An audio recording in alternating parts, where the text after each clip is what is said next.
Okay, check, check. Getting ready to go live. 1, 2, 1, 2, 3. We're live. Welcome back to Real Cast Fishing. Your host, Glenn, with the City Valley Fishing Field Team. And this round, what have we got for you? Well, we're back to the Little Red Book of Fly Fishing, specifically tips 66 through 70, where yours truly is going to read through each tip, discuss a little bit about it, and then we'll shift over to some other things. Potentially, well, a certain fish that I caught, well, just earlier today. Anyhow, let's go ahead and right into the Little Red Book of Fly Fishing, tip 66. Ready, set, go. To avoid needlessly spooking fish, make all your tackle preparation before you move into position to cast. That way, you'll spend less time in a place where you're likely to be seen, particularly by trout that might be moving about. By remaining a few yards from the point of attack, you're also more likely to observe feeding fish.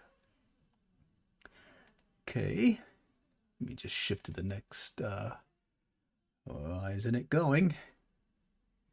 Okay, we got a little technical difficulty. Bear with me as we shift to the next page here. It's just lagging, it seems. So, oh, there it is. All right, so let me go back and forth on this one. By remaining a few yards away from the point of attack, you're also more likely to observe a feeding fish. Okay. Or some other indication of where best to begin. So let's think about this one. Ready, set, go. And avoid needlessly spooking fish. Make all your tackle preparation. So get all your stuff ready. And then once you are there, spend less time moving about and having your stuff ready to go. And stay a few yards away from where you're trying to get, in this case, the particular fish. And hey, some of the things I typically do when I'm fishing, let's say a pond and whatnot, is I'll step away 10 to 15 feet away from the bank so I don't spook anything. That goes with fly fishing. That goes with just fishing in general. So keep that in your back pocket, all right? Okay, let's go to tip 67. Excuse me. Dress for success. Drab clothing that blends well with the background is important when approaching trout. Greens in forests or tall grass, tans and browns when the backdrop turns dull. Avoid contrasting colors such as white, yellow, or red. Wherever you choose, it also helps to keep a low profile when making a close approach. Signed, CM.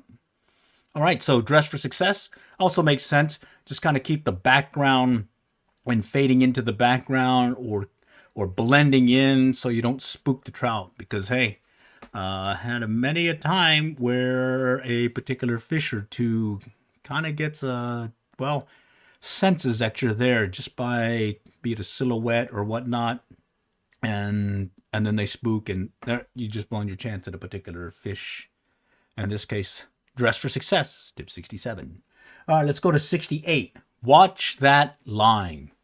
When nymphing without an indicator, concentrate on the visible bit of line or leader that is farthest away, the last thing you can see down in the water. This object should become your strike guide, the thing that provides the quickest indication that a fish may have taken the fly. If that spot on the line stops moving or moves in any way contrary to the drift, set the hook. Okay, that's another one where I'll tend to take a look and look at that end of my line, see where it's closest to the water, and I'm watching for that indication. It's sort of like line watching when you're, be it bass fishing with some high-vis line, in this case fly fishing with some line, high-vis line as well. Being able to see that strike or that indication, it always helps to see that. In particular, wear those polarized glasses. That'll also help you identify any movement or slight indication of that line. Okay, let's go on to 69. When shorter is better. With a sinking line, shorten the leader to about 3 feet. The whole purpose of using a sinking line is to get the fly deep. A long leader causes the fly to ride up out of the zone, or at least take a long time getting there. You'll seldom spook trout. To quote Lefty Cray, fish don't swim up your line to see how long your leader is. All right, when shorter is better. So this is the case of the sinking line, shorter leader to about 3 feet. And that purpose of the sinking line is get the fly deep.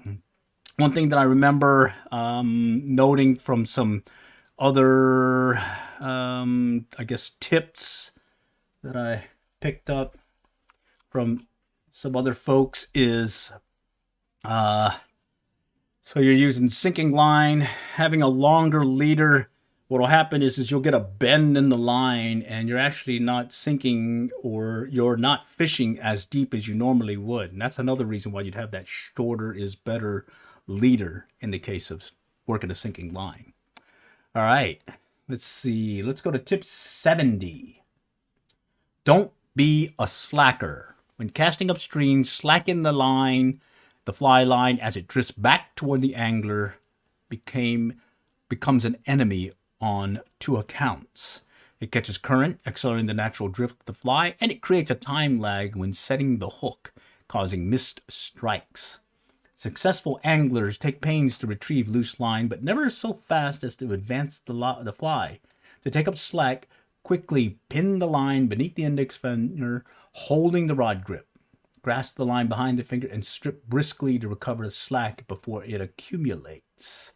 All right, that was tip 70. Don't be a slacker. So basically, you want to make sure you have a tight line, or at least no slack in the line, so you're able to set the hook fairly quickly. And, well, hopefully you're able to keep that slack out of the line and gives you more opportunity to catch that fish, or at least hook that fish. All right, excuse me. Okay, so that was tips 66 through 70 of the Little Red Book of Fly Fishing. And like I was saying, this time I kind of want to show you a particular fish that I caught earlier today. And let me go take you there real quick. So let me set the story here. First, I went fishing at our local pond over there at the city just a little bit south of here. In fact, it's over there by South Fork, like in the television show Dallas from way back when. Same place where they used to film the South Fork Ranch. Well, further down there is a pond by the City Hall of the City of Murphy. And in there, they had stocked it with trout last week, had a derby and everything. I ended up limiting out. It was the third limited trout that I had caught in 2024 so far this year. And I was hoping to get a chance to get out there again. But as it turns out, the bite was slow with trout. But I do recall that this time of year, the bass tend to lurk in the shallows. In some cases, already building up their beds. And, well, let me show you the video and we can maybe talk more about it. Okay, so here I am. Let me see if I can reset this here, right here. Okay, so I am sitting here. I had just hooked onto a fish, and I was using a trout magnet. Been fighting them for about 2-3 minutes. I only got 2-pound test line, and what's cool is I'm using that bait finesse style gear. I'm casting bait casting style, a trout magnet, so a 1 gram lure, and this bass took it, and I ended up landing him successfully. Look at this guy, pretty nice, huh? So I'll get a video out on this, give you more details as to what I was using there. But bottom line, I was using a trout magnet, 1 gram, cast with this Kingfisher, Feather Flight Kingfisher bait finesse reel. And, well, it just goes to show you that you can catch some pretty nice sized fish on a trout magnet. All right, so that said, I appreciate y'all joining today. This is going to be a short one, mainly because the chapters, or the 5 tips this round were, well, not as long as normal. So all for now on the Little Red Book of Fly Fishing. And it looks like we got some folks that are joining late here. Let me just see if anyone has any comments and whatnot. Nope, I don't see anything. All right, let's just make one quick check. Okay, yeah, we're good. All right. So I'll get another video out talking about this particular fish that yours truly caught. All right, I'm going to just show it again because, hey, this was a fun one. This is probably the biggest bass I caught so far in 2024. Caught several other ones playing around in the area. But, yeah, I've been pretty happy with this. So, stay tuned. This is just showing you what can be done. Ultralight bait casting with a bait finesse system style technique. 2-pound test, trout magnet, mono line, fishing a trout magnet, 1 gram. Working this guy, and I was able to catch him. All right. Not bad. All right. Okay, stay tuned for more on this video. But for now, all for now. Next time we'll catch y'all later. Good luck.